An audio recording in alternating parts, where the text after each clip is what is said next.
जय हिंद सभी को। चलिए हम लोग आज अपनी क्लास स्टार्ट करते हैं। लास्ट टाइम हम लोग पढ़ रहे थे जंतु जगत का वर्गीकरण और बायो हमने बताया था आपका जैसे ही ये आपके 5 विभाजन यानी कि जंतु जगत और पादप जगत जैसे ही खत्म होगा 80% बायो आपकी खत्म हो जाएगी। इसके बाद जो बचे हुए टॉपिक हैं उनको हम जल्दी से जल्दी खत्म करने का प्रयास करें। चलिए स्टार्ट करते हैं। हम लोग लास्ट टर्न में एनेलिडा संघ के बारे में पढ़ रहे थे जिसमें हम लोगों का जंतु जगत वर्गीकरण का टॉपिक चल रहा था। जंतु जगत वर्गीकरण, जंतु जगत वर्गीकरण के टॉपिक में हम लोगों का लास्ट टॉपिक चल रहा था जंतु जगत का, जिसमें हम लोग अकशेरुकी के जीवों के बारे में पढ़ रहे थे। अकशेरुकी जीवों में हम लोगों का एनेलिडा संघ हो चुका था और एनेलिडा संघ के बारे में हम लोगों ने पढ़ा था कि इसके अंतर्गत इसके 2 प्रमुख उदाहरण हैं। एक तो आपका केचुआ और दूसरा उदाहरण हमने बताया, दूसरा उदाहरण था जोंक। तो यहाँ से हम लोग केचुए के बारे में और जोंक के बारे में लगभग चीजें पढ़ चुके थे। आज हम लोगों को नया टॉपिक भी शुरू करना है, पादप जगत का वर्गीकरण भी आज ही हम शुरू कर देंगे। 2 पॉइंट आपके रह गए थे वो हम बता दे रहे हैं, इसके बाद आपका पादप जगत वर्गीकरण स्टार्ट हो जाएगा। एनेलिडा संघ के बाद अगला जो हम लोगों का संघ है जिसको आज हम लोग देखेंगे, एनेलिडा संघ के बाद अगला संघ हेडिंग डाल दीजिएगा आर्थ्रोपोडा संघ। आर्थ्रोपोडा संघ, आर्थ्रोपोडा संघ में पहली बात हम लोगों को याद रखनी है कि आर्थ्रोपोडा शब्द का प्रयोग सबसे पहली बार किसके द्वारा किया गया था। तो आर्थ्रोपोडा शब्द का प्रयोग सबसे पहली बार किया गया था वान सी बोल्ट द्वारा। वान सी बोल्ट, वान सी बोल्ट ने सबसे पहली बार आर्थ्रोपोडा शब्द का प्रयोग किया था। दूसरी खास बात इस वर्ग के अंतर्गत जानेंगे, ये जंतु जगत का सबसे बड़ा संघ है। एक क्वेश्चन कई बार पूछा गया, जंतु जगत का सबसे बड़ा संघ कौन सा है? तो जंतु जगत का सबसे बड़ा संघ होता है आर्थ्रोपोडा संघ। इसके बाद अगली बात इसके बारे में जान लें तो यहाँ पर आर्थ्रोपोडा का अर्थ अगर हम लोग इंग्लिश में लिखें तो इंग्लिश में इसका मीन आएगा आर्थ्रोपोडा। आर्थो का अर्थ होता है संधि और पोडा का अर्थ होता है पाद। अगर दोनों को जोड़ दें तो इसका अर्थ ये निकलता है कि जिनके पैर जुड़े हुए हों यानी पैरों में संधि हो वे सभी जीव आर्थ्रोपोडा संघ के अंतर्गत आते हैं। खास तौर पर देखा जाता है कि इनके पैर जो होते हैं वो संधि यानी कि जुड़े हुए होते हैं। तो यहाँ पर जैसे कि मुख्य रूप से इस वर्ग के अंतर्गत आता है कीट। कीट के अंतर्गत आप कई तरीके के कीट पढ़ते हो, जैसे मक्खी, अगर इसके उदाहरण की बात करें मक्खी, मच्छर, रेशम कीट, मकड़ी, ये सभी जो है इसके उदाहरण हैं जो कि आपके आर्थ्रोपोडा संघ के अंतर्गत आते हैं। लगभग 7 से 8 लाख कीट आपके पूरे इसमें पाए जाते हैं। इनका रक्त परिसंचरण तंत्र अगर आपसे पूछा जाए तो इनका रक्त परिसंचरण तंत्र, रक्त परिसंचरण तंत्र ये खुला होता है। खुला रक्त परिसंचरण तंत्र पाया जाता है। जिन जीवों में खुला रक्त परिसंचरण तंत्र पाया जाता है हमने बताया था कि उनमें रक्त प्लाज्मा में ही घुला हुआ होता है। तो यहाँ से हम लोगों को ये बात याद रखनी होगी, रक्त परिसंचरण तंत्र कैसा होता है? खुला होता है। ये क्वेश्चन आ चुका है। इसके बाद अगला क्वेश्चन इससे बनता है कि इसके उदाहरण क्या हैं। तो उदाहरण के संबंध में हमने आपको सारी चीजें बता दी। रेशम कीट, झींगा, बिच्छू, ये सब आपके इसी के अंतर्गत आते हैं। लिखना चाहें बहुत से उदाहरण हैं इनके, बिच्छू, चींटी, चीटा, ये सब इसी के उदाहरण हैं। तो ये आप नोट कर लीजिएगा। तो यहाँ से ये आर्थ्रोपोडा संघ के बारे में इतनी जानकारी आपको नोट कर लेनी है, नोट कर लीजिएगा। फिर हम लोगों का लास्ट संघ होगा जिसके बारे में हम लोग पढ़ के इसको खत्म करेंगे। लाख कीट भी अगर नोट करना चाहें तो नोट कर लीजिएगा, लाख कीट, लाख कीट। लाख की आप लोग जानते हैं चूड़ियां बनाई जाती हैं, लाख कीट भी इसी के अंतर्गत आता है। इसी के अंतर्गत आप रेशम कीट लिख ही चुके हो। इसी के अंतर्गत आपका कॉकरोच आता है, कॉकरोच जिसको आप लोग तिलचट्टा बोलते हैं, ये भी इसी के अंतर्गत आता है। खन खजूरा, खन खजूर या खन खजूरा भी इसी के अंतर्गत आता है। तो ये सब कीट वर्गीय हैं। जिनके भी ज्वाइंट हो, पैर ज्वाइंट हो, वो सभी इसके अंतर्गत आएंगे, नोट कर लीजिएगा।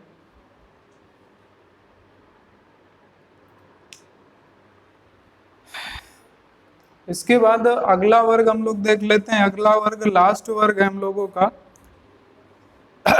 इसमें एक पॉइंट चाहे तो आप और नोट कर लें, इन जीवों में उत्सर्जन कहाँ से होता है। अब ये भी क्वेश्चन पूछा जाने लगा है उत्सर्जन से संबंधित।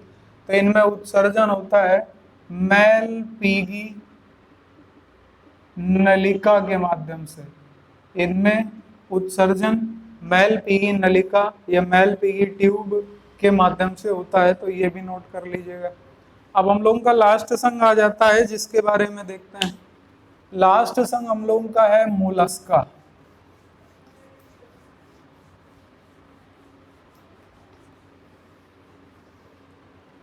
मोलस्का संघ,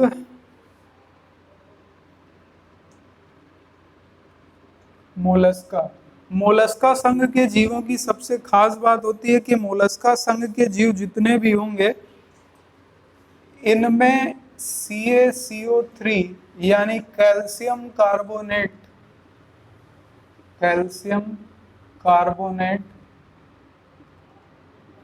का आवरण पाया जाता है।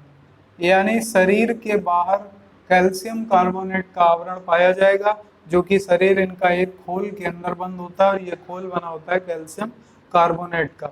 तो पहली बात हम लोगों को यहाँ से ये याद रखनी है। दूसरी बात, इनमें उत्सर्जन अंग क्या होता है। तो इनमें उत्सर्जन अंग किडनी है। इनमें किडनी पाई जाती है। उत्सर्जन अंग क्या है मोलस्का वर्ग का। तो मोलस्का वर्ग का उत्सर्जन अंग किडनी होती है। इसके बाद अगला पॉइंट अगर हम लोग बात करें कि इसके उदाहरण क्या है, जो कि सबसे ज्यादा इंपॉर्टेंट है। तो मोलस्का वर्ग का पहला उदाहरण अगर आपको देखा जाए, तो इसका उदाहरण होता है घोंगा। घोंगे को हम लोग अंग्रेजी में स्नेल के नाम से भी जानते हैं, इसे स्नेल भी कहा जाता है। तो घोंगा इसका पहला उदाहरण है। जो आपका संख होता है, शंख, जो आपका शंख है, ये शंख भी एक घोंघा ही होता है। तो क्वेश्चन आपसे पूछा जा सकता है कि हमें शंख की प्राप्ति किस घोंघे से होती है। शंख की प्राप्ति किस घोंघे से होती है, नोट कर लीजिएगा।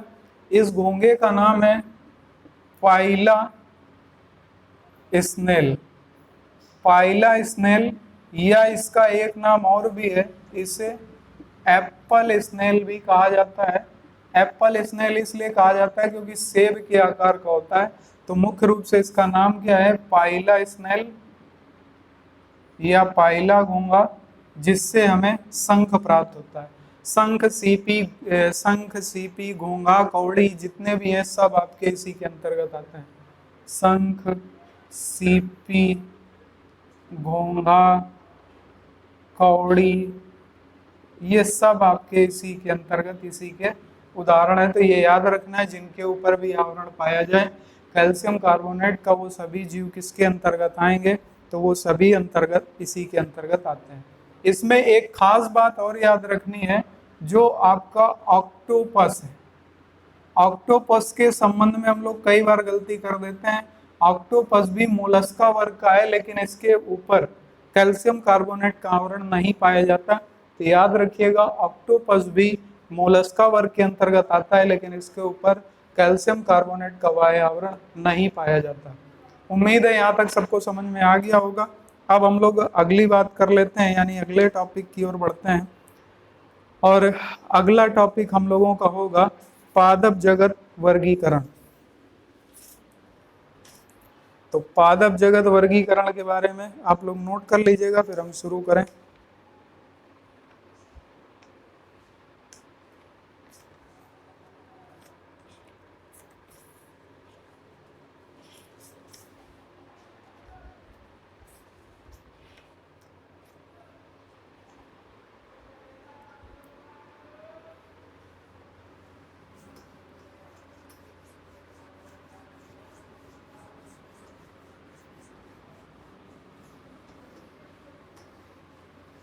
तो नेक्स्ट हेडिंग होगी आपकी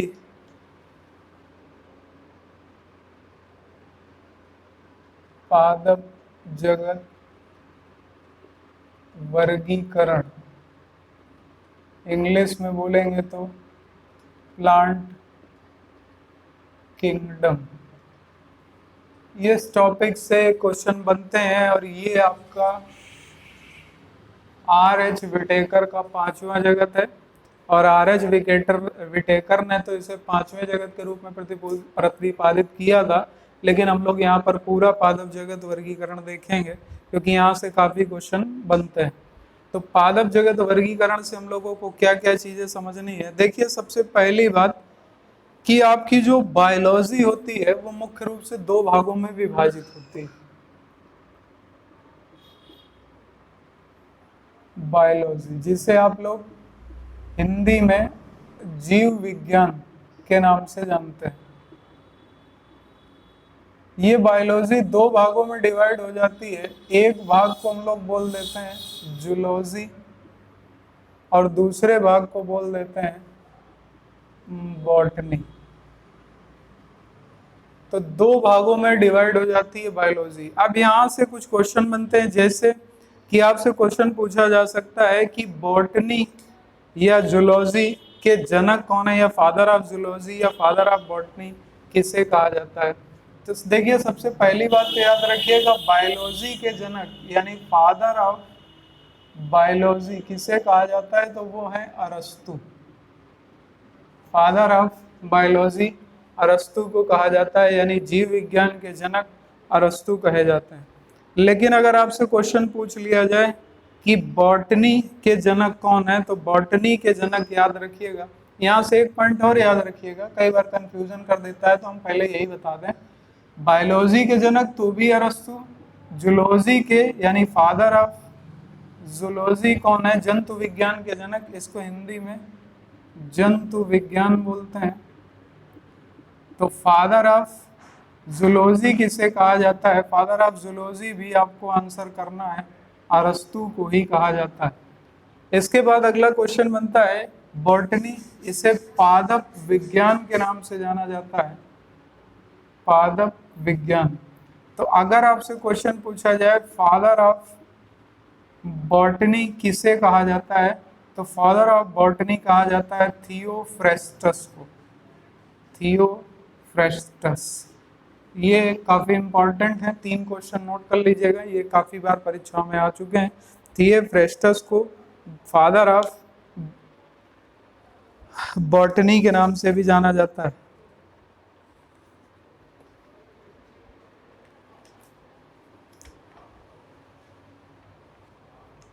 इसके बाद हम लोग अपने टॉपिक को आगे बढ़ाते हैं, और थियोफ्रेस्टस की एक बुक भी है जिसे कई बार पूछा गया है।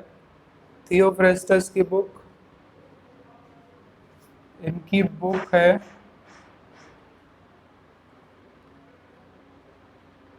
हिस्टोरिका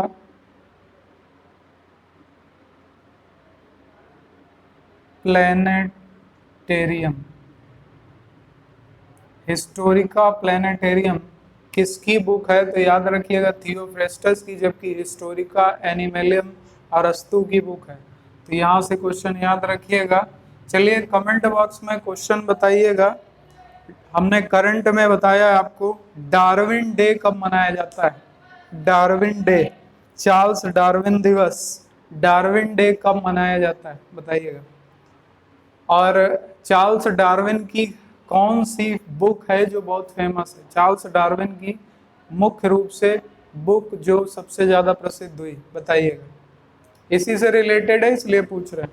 इसके बाद अगली बात कर लेते हैं, अब हम लोग अपना पादप जगत के बारे में पढ़ना शुरू करते हैं, जो कि हम लोगों का मुख्य टॉपिक है।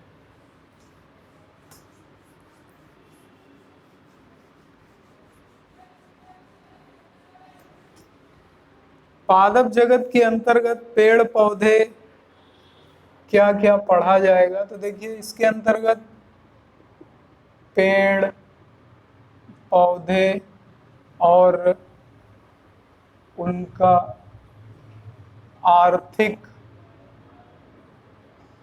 महत्व ये सारी चीजें आपका पादप वर्गीकरण के अंतर्गत आता है, लेकिन इसका अध्ययन वनस्पति विज्ञान के अंतर्गत किया जाता है। इसका अध्ययन वनस्पति विज्ञान के अंतर्गत किया जाता है।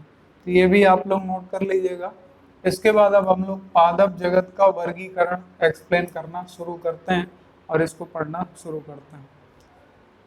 यहाँ पर सबसे पहली बात जो हम लोगों को जाननी होगी कि पादप जगत का वर्गीकरण किसने किया था। तो एक तो हो गए आपके आर.एच. विटेकर, लेकिन पादप जगत के वर्गीकरण में सबसे ज्यादा मान्य कॉन्सेप्ट किसका आता है, ये बात हम लोगों को पहले समझनी होगी। तो देखिए, पादप जगत वर्गीकरण के अंतर्गत सबसे ज्यादा जो मान्य हुआ वो मान्य हुआ था एकलर का। एकलर वैज्ञानिक थे, एकलर। इनका वर्गीकरण सबसे ज्यादा मान्य हुआ, जो इन्होंने 1883 में प्रस्तुत किया। एकलर ने कहा कि समस्त पादपों को हम मूल रूप से दो भागों में विभाजित कर सकते हैं। एक तो वे पादप होंगे जिनमें बीज पाए जाएंगे। बीज पाए जाने के पीछे बीज किसमें पाया जाएगा, जिसमें पुष्प पाया जाएगा। जिसमें पुष्प होगा उसी में तो बीज होगा। तो बोल सकते हैं हम लोग कि एक तो वे पौधे होंगे जिनमें पुष्प पाए जाएंगे यानी फूल पाए जाएंगे, और एक वो पौधे होंगे जिनमें फूल नहीं पाए जाएंगे, यानी कि पुष्पोद्भिद और अपुष्पोद्भिद। इसी की दो श्रेणियां डिवाइड कर दी गई। फिर बाकी जो श्रेणियां डिवाइड होती गई वो इन्हीं पुष्पोद्भिद और अपुष्पोद्भिद के अंतर्गत विभाजित हुई। तो सबसे पहले हम लोग यहाँ ये समझेंगे कि एकलर ने जो डिवाइडेशन किया, ये डिवाइडेशन किस तरीके से है, तो इसको समझते हैं। देखिए, सबसे पहली बात, एकलर का जो वर्गीकरण रहा, इन्होंने हमने जैसा कि बताया, इन्होंने दो भागों में विभाजित कर दिया। अब दो भागों में विभाजित हो गया, एक को नाम दे दिया गया क्रिप्टोगेमस,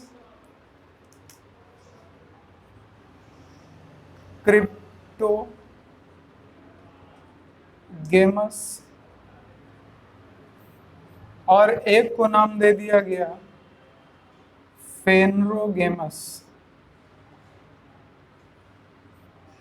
क्रिप्टोगेमस का हिंदी में अर्थ होता है अपुष्पोद्भिद। इसको हिंदी में बोलते हैं अपुष्पोद्भिद,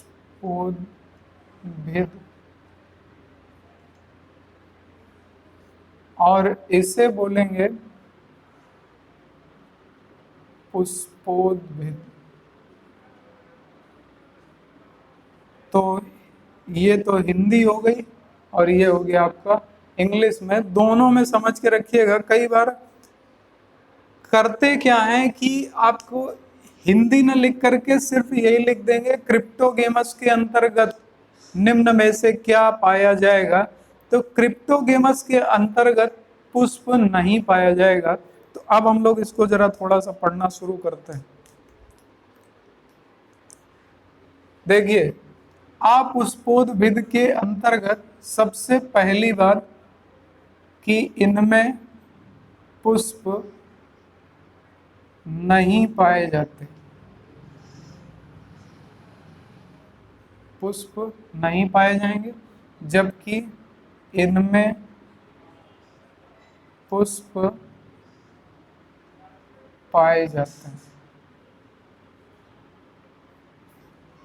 तो पहला मूल रूप से जो हमें समझना है, अगर फूल पाया जाएगा तो फेनरोगेमस होगा, अगर फूल नहीं पाया जाएगा तो उसे क्या कहा जाएगा, उसे क्रिप्टोगेमस कहा जाएगा।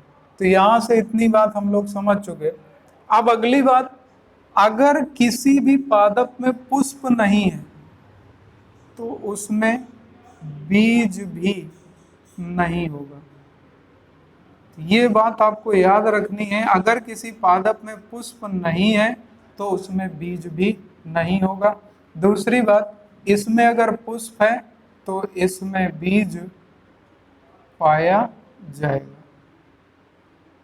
यहां से इतनी बात आपको उम्मीद है समझ में आ गई होगी कि जिसमें पुष्प पाया जाएगा उसमें बीज भी पाया जाएगा, जिसमें पुष्प नहीं पाया जाएगा उसमें बीज भी नहीं पाया जाएगा। एक क्वेश्चन बताइएगा, पादपों में और जंतु में हमने आपको अंतर करके बताया था कि जो पादप है और जो जंतु है इसके बीच का मूल अंतर क्या होता है।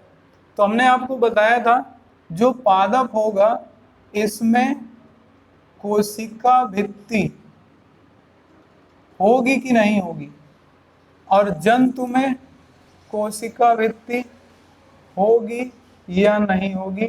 ये हम जब कोशिका पढ़ा रहे थे तभी बता दिया था, अभी फिर बताया था। देखिए याद रखना है कि पादपों को अलग इसीलिए किया गया था क्योंकि इनमें सेल वॉल यानी कोशिका भित्ति पाई जाती है। जिनमें भी कोशिका भित्ति पाई गई उनको पादपों के अंतर्गत रख दिया गया, जबकि जिनमें कोशिका भित्ति नहीं पाई गई उनको जंतुओं के अंतर्गत रख दिया गया। ये विभाजन का मुख्य आधार था। दूसरा आधार क्या था? दूसरा आधार ये था कि वे सजीव जो अपना भोजन बनाने के लिए स्वयं पर निर्भर थे, जो अपना भोजन बनाने के लिए स्वयं पर निर्भर थे, उन्हें हम लोग कहते क्या है? तो उन्हें हम लोग बोलते हैं स्वपोषी। स्वपोषी।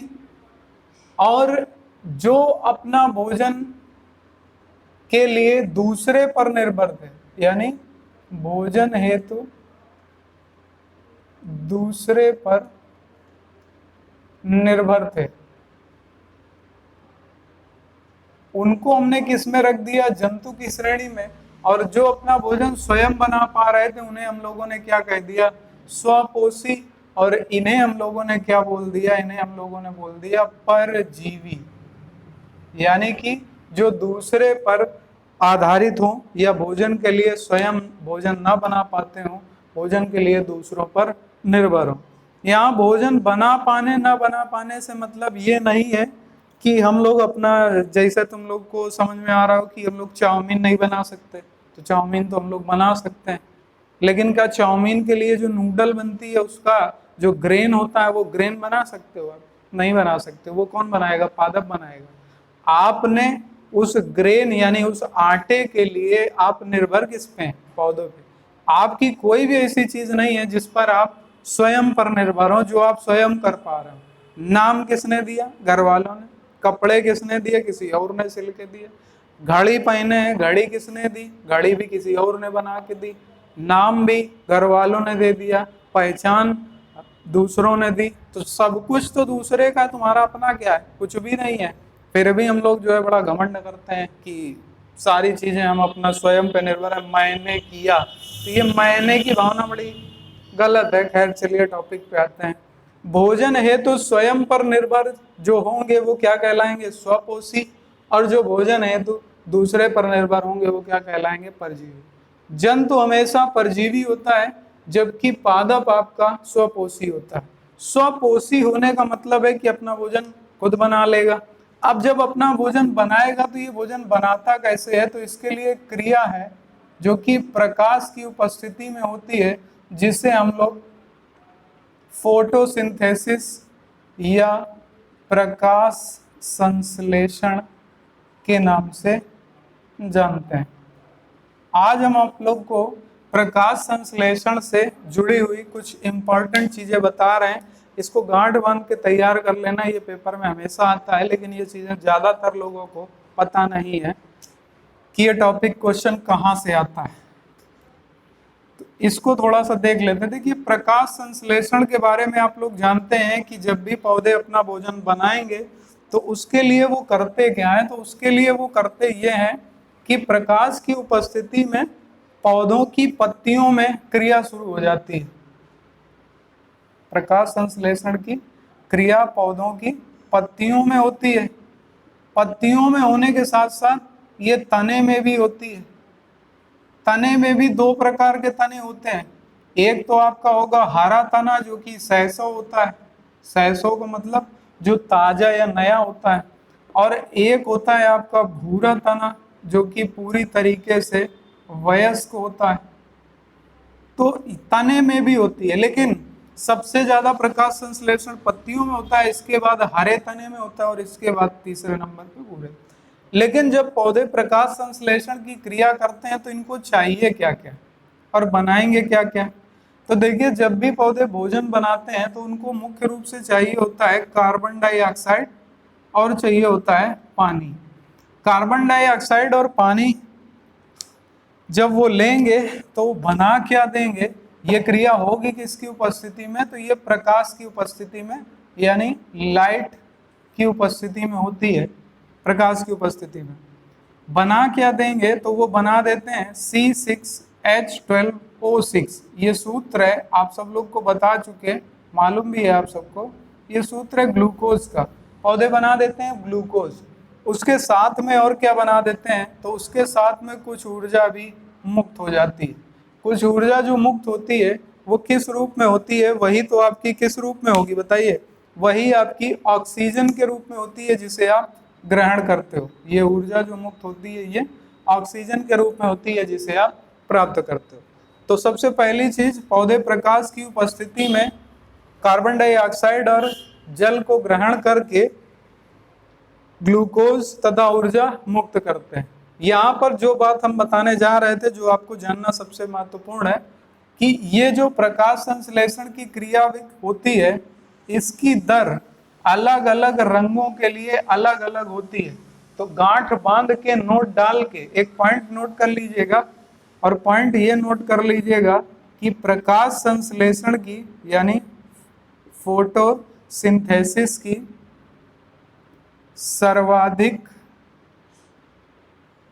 दर, फोटोसिंथेसिस की सर्वाधिक दर या प्रकाश संश्लेषण की क्रिया सबसे ज्यादा लाल रंग में होती है।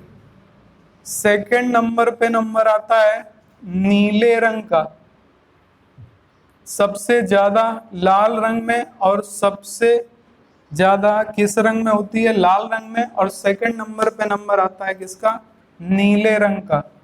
नीले रंग का एक क्वेश्चन यहां से और बनेगा, नोट डाल के वो भी लिख लीजिएगा। जबकि फोटोसिंथेसिस यानी प्रकाश संश्लेषण की क्रिया सबसे कम दर से किस रंग में होती है, 101% आंसर गलत कर दोगे तो सबसे कम दर होती है, नोट कर लीजिएगा, हरे रंग में। सबसे कम होती है हरे रंग में, नोट कर लीजिएगा। ये कई बार क्वेश्चन आ चुके हैं इसलिए हमने यहाँ पर आपको बताया।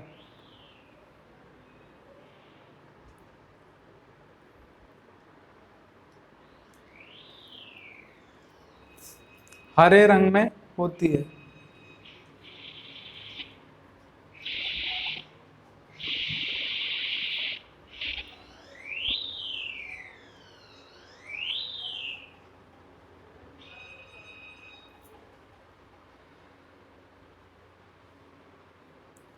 नोट कर लिया होगा आप सबने।